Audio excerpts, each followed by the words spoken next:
जय माता दी, हर हर महादेव। मैं संदीप शास्त्री आप सभी का बहुत बहुत स्वागत करता हूं कि किसी का प्रश्न आया है कि घर में सबसे सकारात्मक ऊर्जा का प्रवाह कहां पर रहता है, सबसे ऊर्जा वाली जगह कौन सी है। तो आज मैं आपको बताना चाहता हूं कि घर के अंदर सबसे ऊर्जा वाला स्थान जो है वो आपका नॉर्थ ईस्ट है।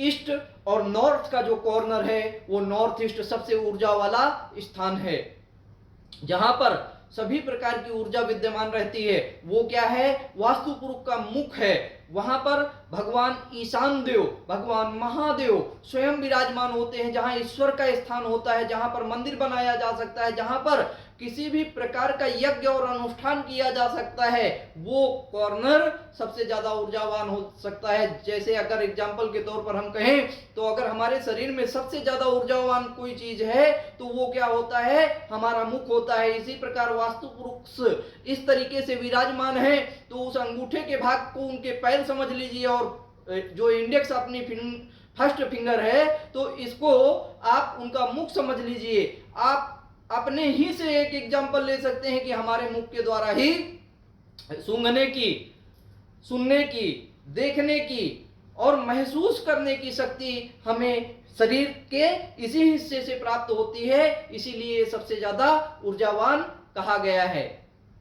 जहां पर भगवान निवास करते हैं, भगवान का क्या अर्थ है और भगवान कौन है? जो पंच तत्वों में विराजमान है, जो पंच तत्वों में विराजमान है। क्षिति, जल, पावक, गगन, शरीरा, पंच तत्व यह रचित अधम शरीरा।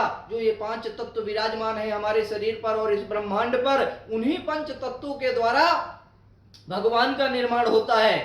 भा, जैसे भा का एक, भगवान का एक हम अर्थ आपको बताना चाहते हैं जो कि वास्तुशास्त्र में ही दिया गया है। तो वास्तुशास्त्र हमने पढ़ा तो उससे ही हम निहित कर रहे हैं। तो वास्तुशास्त्र में भा का अर्थ है भूमि, गा का अर्थ है गगन, वा का अर्थ है वायु, आ का अर्थ है अग्नि और ना का अर्थ है नीर यानी जल।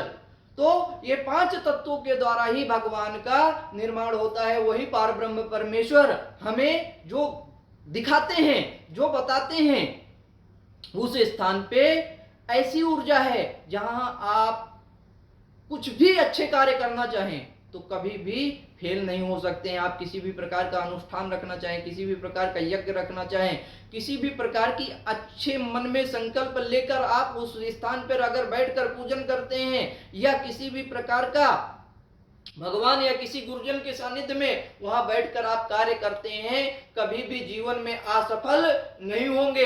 अगर आपके बच्चे का पढ़ने में मन नहीं लगता है तो भी आपको क्या करना है?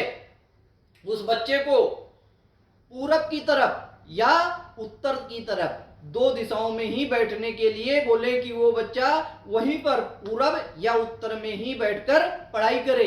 इसके अलावा आपको अपना अगर मंदिर बनाना है तो भी पूरब या उत्तर या ईशान कोण में ही मंदिर बनाना चाहिए।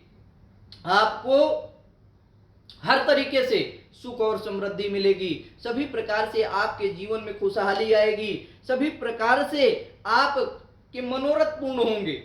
अगर पूरब और उत्तर के अलावा आपके पास मंदिर बनाने का स्थान कोई नहीं है तो आपको कहां पर बनाना चाहिए? तो आपको पश्चिम दिशा में भी मंदिर बनाया जा सकता है, वायव्य कोण में भी बनाया जा सकता है।